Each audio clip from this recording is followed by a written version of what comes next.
Hi guys, welcome to my YouTube channel. Today's topic is going to be very emotional for me to speak about. I've decided to do a video detailing everything to do with Bear Cottage in my experience. So that includes our respite stays, but also more emotionally our end of life stay. I'm going to include a lot of footage from Bear Cottage and some viewers may find some of the footage a bit distressing. I will not include anything too overwhelming, but this is going to be a very raw and honest video. So as you get towards the end, there will be definitely discussion about Bobby's decline in health and photos and videos of that too. So please, if you're going to find that distressing, maybe stop watching at the end of the video or just listen instead. Okay, so what is Bear Cottage? Bear Cottage is a palliative care facility for children. And when I first heard about Bear Cottage, I was terrified by the idea of it. Palliative care and children should not be in the same description. It's just the most heartbreaking concept to someone so unfamiliar with the world of childhood illness, which I was at the start of our journey. I looked into Bear Cottage and I did a lot of research and found a lot of really beautiful information and testimonies of other families from Bear Cottage who said that it was an incredible experience. And basically it's a medical facility that doesn't seem like a medical facility. So it takes away all that trauma that the medical field causes to children and makes it a fun, incredible experience for them. So our first trip to Bear Cottage was actually we got there on the 18th of May, which was Bobby's 3rd birthday. And it was because we had a 2-week gap between finishing one round of chemo and starting another. So our nurses and our social workers at Sydney Children's Hospital decided it would be a great time to familiarise ourselves and get Bobby comfortable with Bear Cottage, because we were going to end up there sometime in the future. And yeah, the more we came while Bobby was well, the easier the transition and the experience would be for her. So we arrived there on the 18th of May for Bobby's birthday. We turned up and were greeted with the warmest welcome from the staff. They had hung birthday banners for Bobby. She walked into a bed covered in presents from Bear Cottage, and they had cake for her and everything. It was amazing. So we'd already celebrated Bobby's birthday, but she got a complete other celebration from Bear Cottage on the day we arrived, which was just the most beautiful welcome. We stayed there for in between a week and 2 weeks. I can't remember exactly how long we stayed there for, but during this stay, the nurses were amazing. They'd go to work just in casual clothes. There was no scrubs. There was none of those official hospital-like things. I was actually super excited because I hadn't had my own room for, I think, about 6 months at this stage, because I was sharing a room with Dad and Bobby in Ronald McDonald House, or I was sleeping in a hospital room with Bobby. So at Bear Cottage, I actually got to sleep in the patient room, and I had a room to myself. I had my own bathroom. It was great. Bobby, whose bed are you in? Bobby. No, this is Sissy's bed. No. Yeah, this is Sissy's bed. Is this Sissy's room? No, Bobby. Yeah, nice view. Oh my gosh. I haven't had my own room in so long. Oh. This is my room. What are you doing in my room? My own bathroom. Ooh. Bobby, this is my bed. No, Bobby. It's mine. No. Yes. Do you want to see Bobby's bed? Should we go? We'll show the camera. Let's show Bobby's bed, okay? I'll grab you. When you're a 25-year-old sharing a room with your father, you know, you don't get any alone time, you don't get any space. So it was really nice to just sleep in my own room comfortably. Straight away, Bobby made friends with everyone. Every patient that was there, every nurse, every doctor, and especially her number one best friend from Bear Cottage is Bo, the therapy dog. And through every stay at Bear Cottage, Bobby was just all about Bo. And Bo grew to love Bobby as well. He was a very special little furry friend for her. So that was really amazing because Bobby loves animals. She absolutely adored any animal, any shape or form. As well as Bo the therapy dog, they had Robert and Gary, the guinea pigs. Bobby, what are the guinea pigs' names? Bobby. Robert and what's the other one? No. Gary. Ellie. Gary and Robert. Bobby. Do you like them? Mm. Can you pat him? No, don't pat. Can you pat him? And Bobby would hold these guinea pigs every single day. Bear Cottage was especially incredible because of all the different therapies they offered. And now when you think therapy, you don't think fun. So there was a play therapist who would get her to work on her coordination and her brain, her intelligence and her imagination through play. And now Bobby never knew that she was doing something medical related. She just thought she was having fun. There was also an art therapist who would paint and draw with her and do all this arts and craft with her every day. There was a physical therapist go Bobby. who again would help her physical development through play. You're amazing. So this whole time Bobby had no idea she was actually basically with a doctor, because it was fun. It was playful. These were adults just wearing casual clothes, playing with her. There was music therapy, which she loved. Belle, the music therapist, would play piano and sing or play guitar or anything, and she would get all the kids involved, give them instruments, give them hand puppets, and let them become a part of the music therapy. It was amazing. I would do music therapy with Bobby all the time, and she loved it. She loved to sing, she loved to dance, so music therapy was definitely her favorite. So there was all this stuff going on constantly. The nurses were always ready to help and they took care of everything. So when you check into Bear Cottage, you sit down with your nurse and your doctor and you explain exactly what their medication routine is, exactly what their day-to-day routine is, and they manage that for you. They dose out her meds every single day. If she needed, because she would often have 3 or 4 meds through the night while she was asleep, which was my responsibility. And it was so nice to be able to sleep through the night finally, because a nurse would just come in and give her those meds instead of me. And while I never ever minded doing it, you don't realize how disruptive it is to your sleep pattern when you've got an alarm that goes off every 2 hours to wake you up to go give her meds.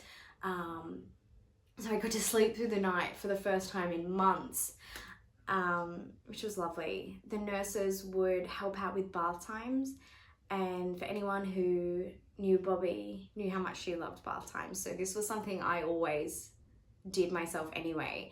But at Bear Cottage, they had a bath big enough for me to jump into, whereas at Ronald McDonald House, we were having to bath her in like a big plastic, like baby bath, because we only had a shower there and she couldn't have a shower because she couldn't get her lines wet. So at Bear Cottage, I was able to jump in the bath with her every night. and create that fun bath time routine again, because baths were quite traumatic for Bobby after she had her line put in because she couldn't get it wet. So it meant that at first we started cling wrapping it, which was awful. She hated it, and obviously so did we.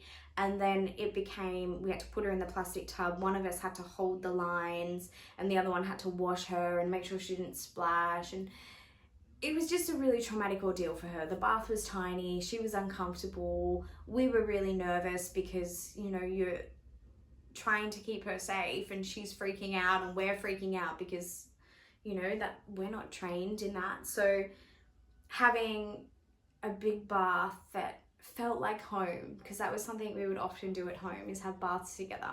So yeah, it was really special. It was like a holiday.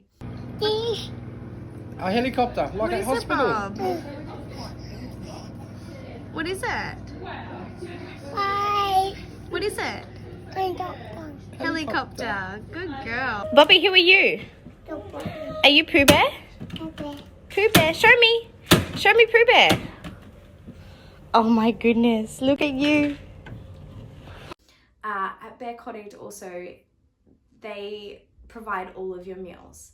And now when we were told that, I was thinking, great, more hospital food, you know, because hospital food is definitely not the best. And also it's very, very un-celiac friendly. I'm gluten-free, I have celiac disease, so I'm on a strict gluten-free diet. I couldn't eat hospital food basically. But I got to Bear Cottage, they catered for my allergy requirements, and every single day, lunch and dinner, we got like a 3-course meal. You know, there was always like a soup or a salad for an entree, and then like a big hearty meal, like big roasts,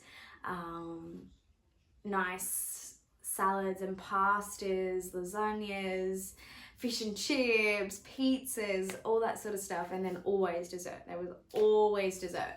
And that's how we lived for that whole stay. We had a chef cooking us lunch and dinner every day, and breakfast was supplied. They had a huge cupboard filled with cereals and yogurts and fruit and toasts and everything you could want. So we definitely didn't go hungry at Bear Cottage, and Bobby loved it. As soon as the chef heard that sausages and mashed potato was Bobby's favorite dinner, they made sure that that was always on the menu as often as they could while she was there. So she was very well looked after.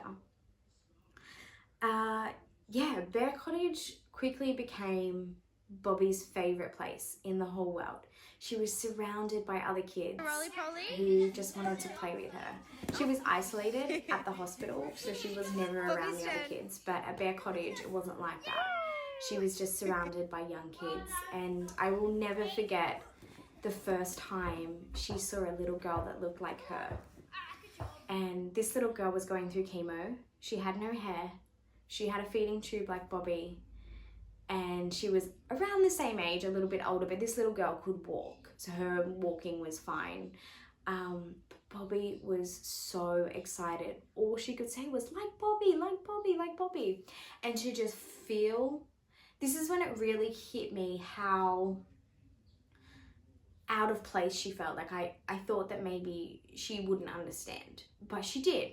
And it wasn't until I saw the excitement on her face when she saw another little girl that looked like her that I realized just how much she felt the exclusion, because she didn't ever see anyone that looked like her. And I didn't realize that she would notice. I thought she was too young, but obviously she did. And knowing that at a place like Bear Cottage, she felt connected, she felt like she was normal, it was amazing. And I will always be grateful for Bear Cottage for all the amazing things they did for us, not just medically, but they really kept us sane. And I fell in love with Bear Cottage that first day. I made great friends with the nurses. They would always check in and ask me how my day's going and encourage me to get out and enjoy Manly, because the nurses were more than happy to look after Bobby for as long as we needed. We never really used that because we were always around, but it meant that when Bobby took her daily nap, instead of sitting around and waiting for her to wake up, I would walk down on the beach for an hour or two, go get a coffee and sit on the water, and that was really amazing. And it makes a huge difference to your headspace and your mental health, just being able to get out and breathe, because your head is just so filled with appointments and numbers and medications and fear and worries. But Bear Cottage took a lot of that pressure off us, which was so necessary. So that basically sums up our first day at Bear Cottage. We went back to Ronald McDonald House, finished up our treatment, and we ended up back at Bear Cottage in July. We were there for 3 weeks, and this 3 weeks was during Bobby's radiation treatment. We decided to leave Ronald McDonald House, which was very sad, but we thought that Bobby would be happier at Bear Cottage, and they had space for us, so we thought, why not? So we went back to Bear Cottage again, and Bobby was commuting back and forth to, obviously not on her own, she was going back and forth to Sydney Children's Hospital every single morning for radiation. So radiation was only about 2 hours a day, Monday to Friday. It was a big drive from Manly to Randwick. It was probably between 45 minutes and an hour, depending on traffic. But we drive her down there, take her for radiation, and come back to Bear Cottage. And I just remember every day when she got back to Bear Cottage from radiation, she was just so excited to be back. She would not sleep. It was always her nap time when we got back around lunch. And as we'd pull into Bear Cottage, the gates would open and she'd be like, the kids, let's play with the kids. And she'd just want to run around and play with the kids. And I have to say, probably one thing I selfishly disliked about Bear Cottage is how much she loved being with the kids. Because prior to Bear Cottage, I was her only entertainment and all she ever wanted to do was be with me. But when we went to Bear Cottage, she was all about playing with the kids, which is so fair. She's a little girl making friends, having fun with people her own age and that about. So selfishly, it always made me really sad because, you know, she didn't want to play with me as much anymore. But it was really nice to see her socializing. She thrived in that environment. If she could have answered the question where her favorite place in the world was, it would definitely be Bear Cottage, hands down. Her absolute favorite. So yeah, we stayed there again. It was amazing. Again, Bobby's making friends. We're connecting with families.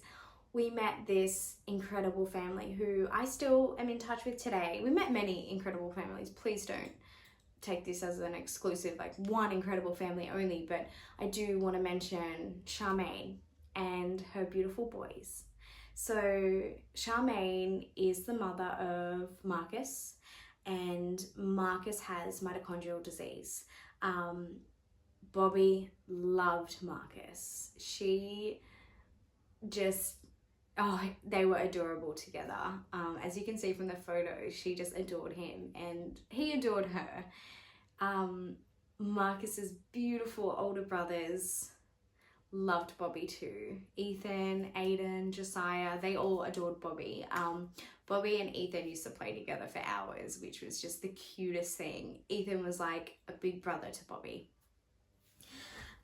So yeah, I got to know Charmaine, beautiful woman, incredible mother, and I made friendships that would last me a lifetime at Bear Cottage. And same with Ronald McDonald House, same with the hospital, but at Bear Cottage, you've got that time to connect with people on a deeper level than you would in a hospital.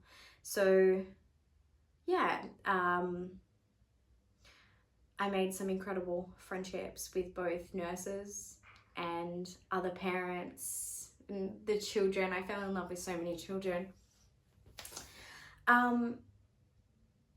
respite visits, because these are called respite visits, and they're all about giving the family a bit of a breather, as well as making it the most fun time possible for the children. And I don't know what we would have done without that little break, because you need it. You go crazy. Your whole day is scheduled around meds, doses, and you know what to do when this happens or that happens. But Bear Cottage just takes all of that pressure off. If I didn't want to change a nappy, there was always a nurse being like, oh, I'll do it for you, without even me having to say, oh, I've got to change it. You know, it was incredible. One thing Bear Cottage does is it actually allows children to stay there with no carers. So this is especially amazing if you have other children. When you have a child that requires constant medical attention, you don't have as much time to give to your other children. So the fact that parents were able to drop off their children and know that they would be so loved and cared for is fantastic. At first that idea really upset me, because I saw so many kids there without parents, and I would get so emotional. But I thought about it and I was like, imagine if I had my own children right now who needed my love as well as Bobby. You know, it's such a hard place to be in, but you've got to do it. So most of you will know that Bobby's final weeks were spent at Bear Cottage, and it was by far the hardest time of my life. And I'm not the only parent who's been through the hardest time of their life there. So as I mentioned at the start of this video, Bear Cottage is a palliative care centre for children. So they provide end-of-life care, because end-of-life care is so incredibly different to treatment. Treatment is, let's get you better, let's get you stronger. End-of-life care is 100%, let's just keep you comfortable.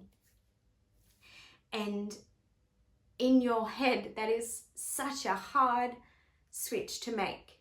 It's impossible, because you've got these instincts of, they need to eat, they need to do this, they need to do that, they're not doing it, I need to make them do it, and they're not, and they won't.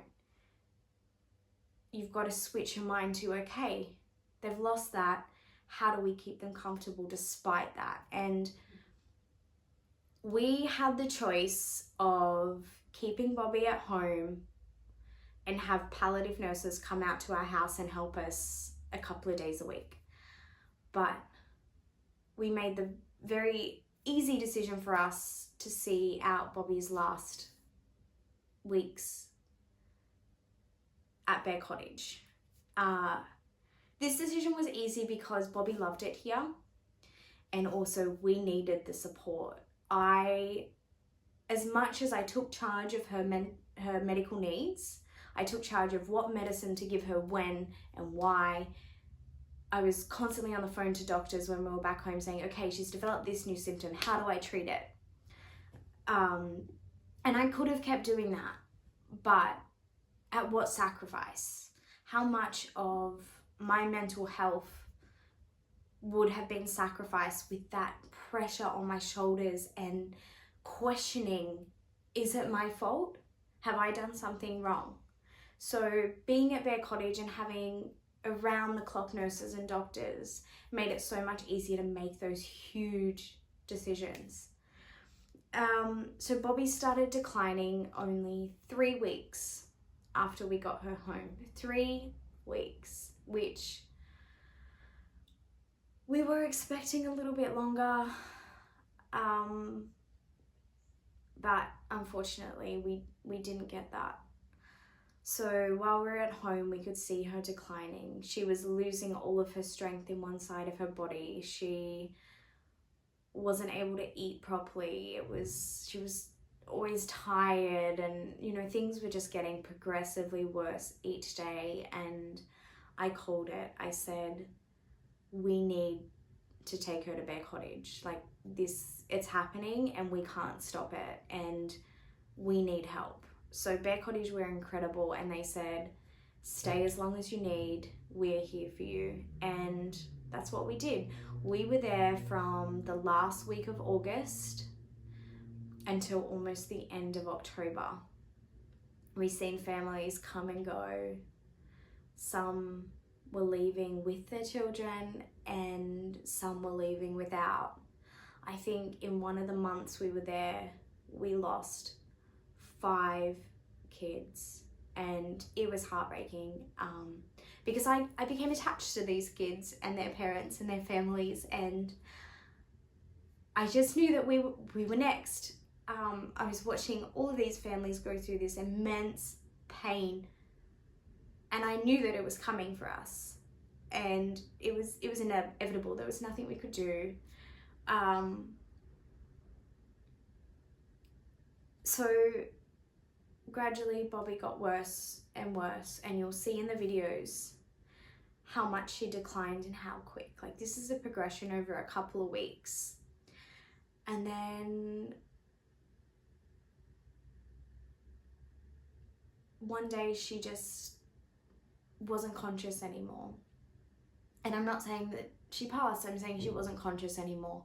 So she would start sleeping more, and there was only a couple of hours a day where she would be awake, and those couple of hours a day is what kept you going. You know, you'd spend all day pacing the halls and being like, is she awake yet? Is she awake yet? Can I wake her up? You know, she needs to eat, she needs this. And you can't do that. You can't, not with an end of life patient. You can't. You need to just let their body do what it needs to do.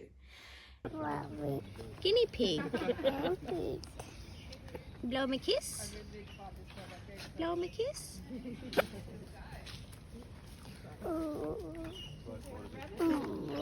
Is it cute? Good girl.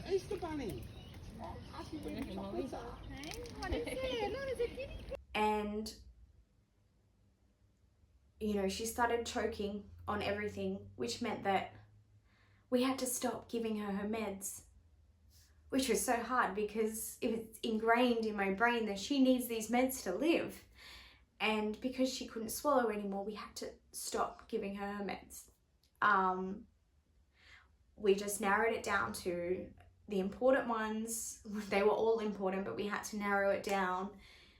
And then eventually that became too much, so we had to get rid of them altogether. And the only way she could eat anything is if we thickened it. So I was spoon feeding her water that was the texture of jelly, and that was her only intake. That was the only thing she was consuming. Sometimes it was a bit of juice that was like jelly, or a bit of water that was like jelly. And you have to let go of the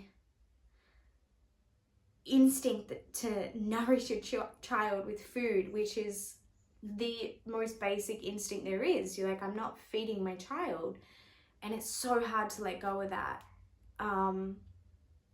But again, the nurses were there around the clock, the doctors were there to explain everything, and we just had to let it go. Let go of those instincts to give her her meds and feed her, which it's unimaginable. So because she was not getting food, she had no energy, so she was sleeping more, and then eventually she was sleeping all of the time, and her end of life coma lasted almost 3 weeks, which is the longest someone can live for without food or water, is 3 weeks. She lost so much weight. She was so tiny.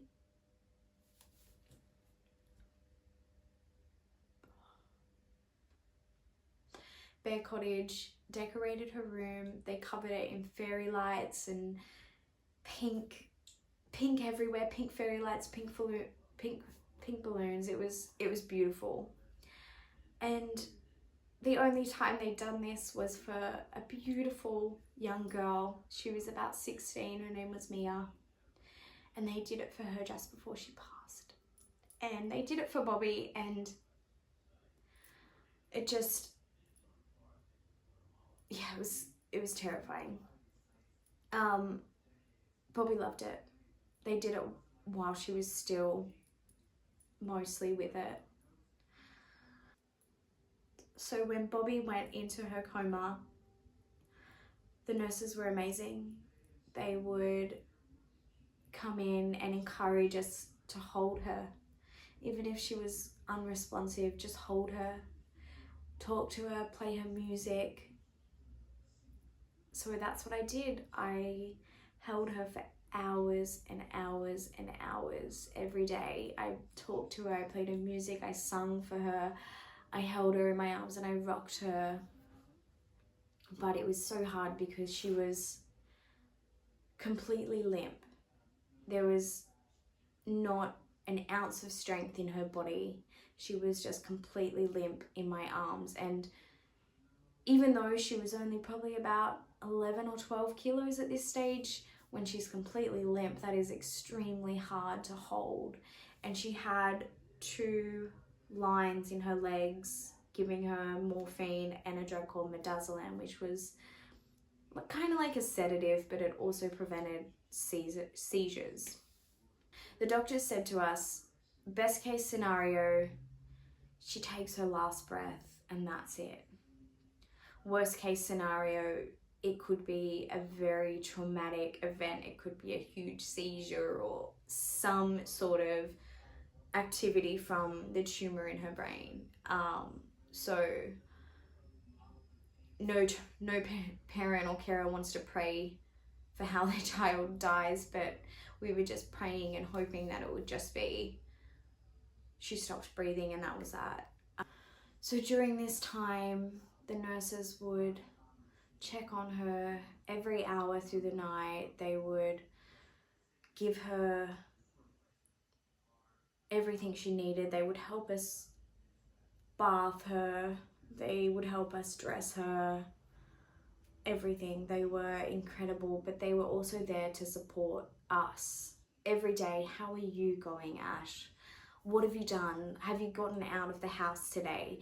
Go get some sunshine. Go read a book on the beach. Go do this, go do that. They were really encouraging of us looking after ourselves, and that was so important because without that push I would have never done it. I don't know if you remember, but there was a stage there where every day after lunch I would walk to Manly, I would sit at the beach, I would sometimes go and have a cocktail at the pub by myself, just to get out of that environment. Not that it was a bad environment, it was a beautiful environment, but I don't think people actually understand how awful and torturous it is to sit there with someone you love completely unresponsive for days and weeks on end, just waiting for them to pass. And that sounds awful, but there was nothing we could do about it. We knew she was going to die. We didn't know when or how. We just knew it was coming, and we just had to sit there and wait and try and make the most of it. And it is pure torture. It's a time in my life that I look back on now and I think, how did I survive that? How did I survive sitting in a room with the person I love most, completely unconscious, in my arms for 3 weeks straight and come out on the other end? I don't know how I did it. And to this day, I still think that I've just mentally blocked out that whole period, and I don't feel like I've properly emotionally processed it. And it's a really common thing, and I may not ever fully emotionally process the trauma I experienced during that time, because that's what it is. It is the most traumatic thing I can ever describe, and I feel really numb even talking about it. Like sometimes I talk about it and I can't get the words out because I'm crying so much, but then like today I'm trying to talk about it and I just feel numb, like I'm just telling someone else's story and I wasn't there. And it's a very, very weird thing. It's like my brain has just cut off my emotion to that time because I can't handle it. I cannot emotionally handle the trauma of that time. It got so bad that, you know, certain members of my family couldn't even be in the room with her anymore.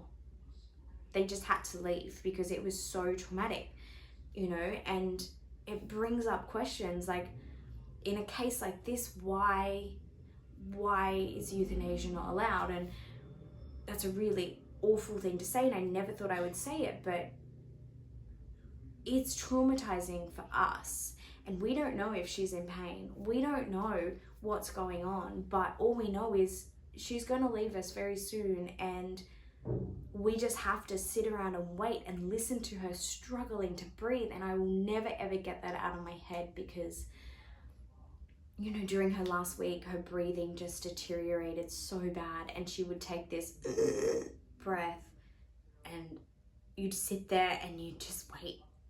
You just wait for the next one, and you'd be like, oh my God, this is it. This is the last. And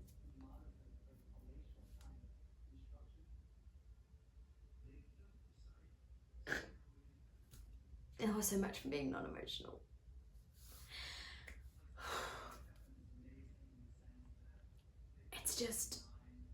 It's torture. And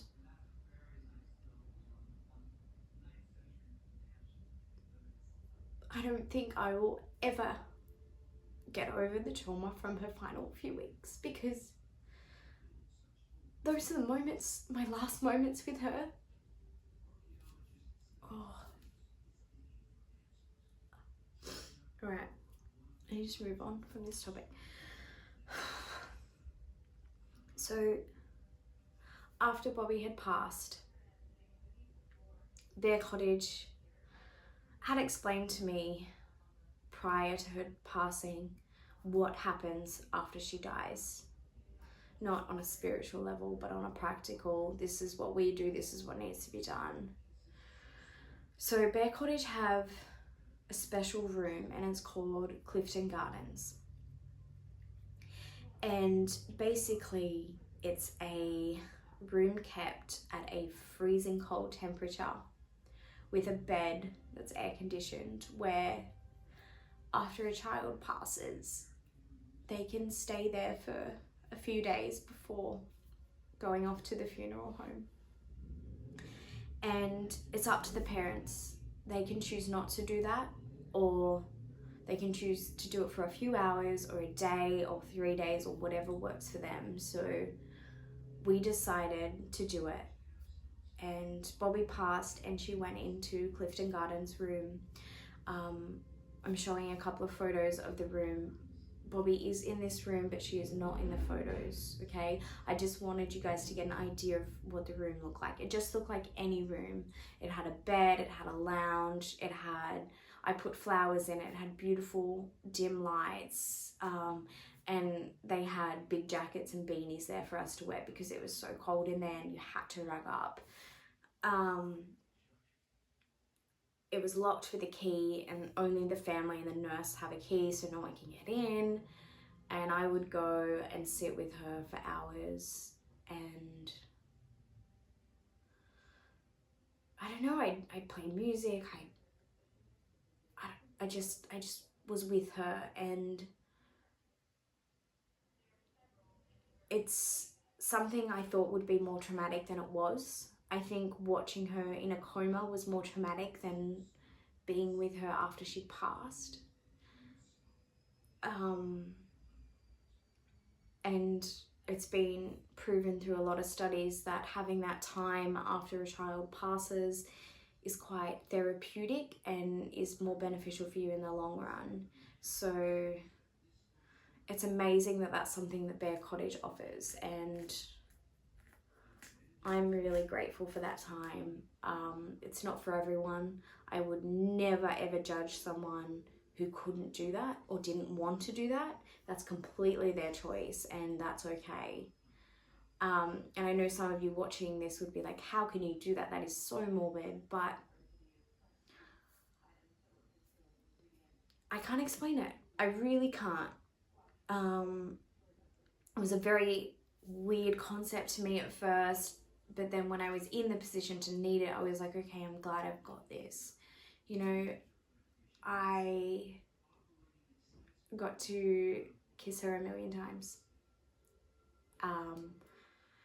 And have that time with her. And I knew she wasn't there. I knew she wasn't there. I knew that she was, you know, somewhere else. But that time with her, her body the vessel that carried her through this life was something I needed, and it was a little bit of closure. So yeah, how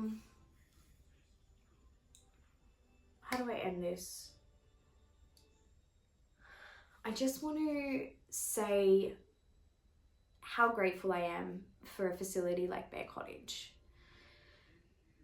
I couldn't have got through the year with Bobby without Bear Cottage. I couldn't have done it. They are by far my favorite charity organization that exists, because so many people need this. So many parents need it. So many children need it. It is so important. And they're funded on donations. So if there's a good cause that you ever want to fundraise for, Bear Cottage is amazing. The nurses are amazing, the doctors are amazing, the kids are amazing, the families are amazing. Every person that is part of Bear Cottage is incredible.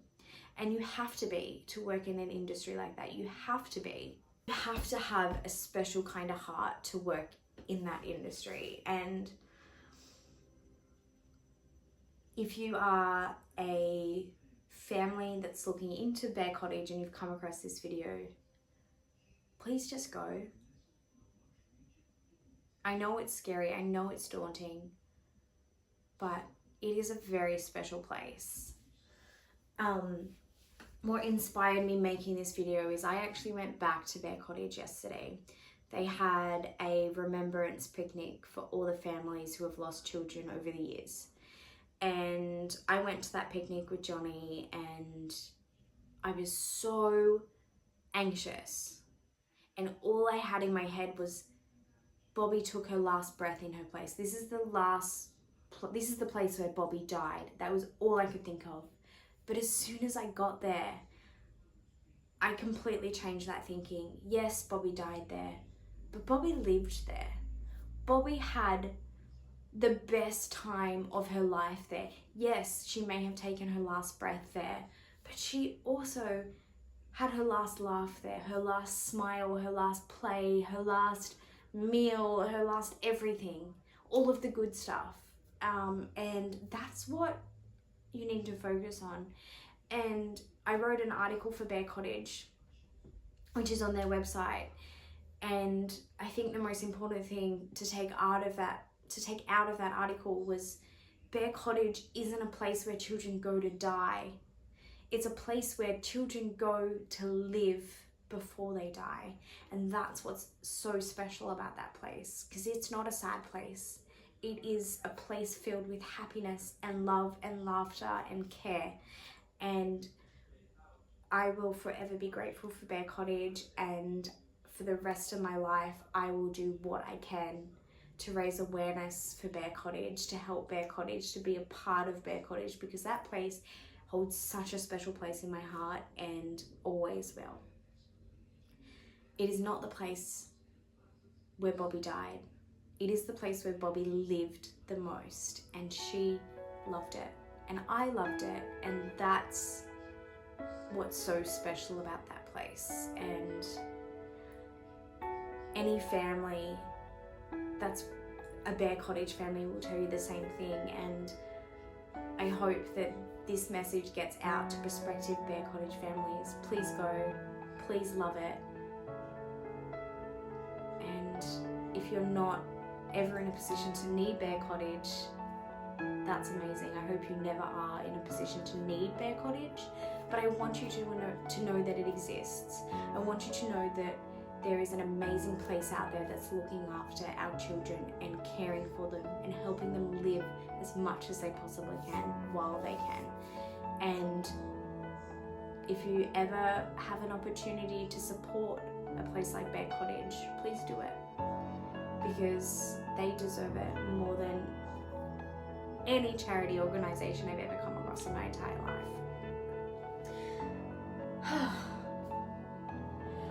This has been a very heavy and emotional video, but I hope you guys take something away from it, and I hope that some of the incredible videos of Bobby made you smile. Thank you so much for watching. Please make sure you like and subscribe if you enjoyed this video, and if you haven't already, check out some of my other videos. I promise not all of them are this heavy. I try and keep things light when and where I can, because the point of this channel isn't to bring you down, it's to bring awareness and to be a voice for kids like Bobby, and to show you all the beauty that's come out of her life and her experiences. So yeah, I hope you enjoyed it and found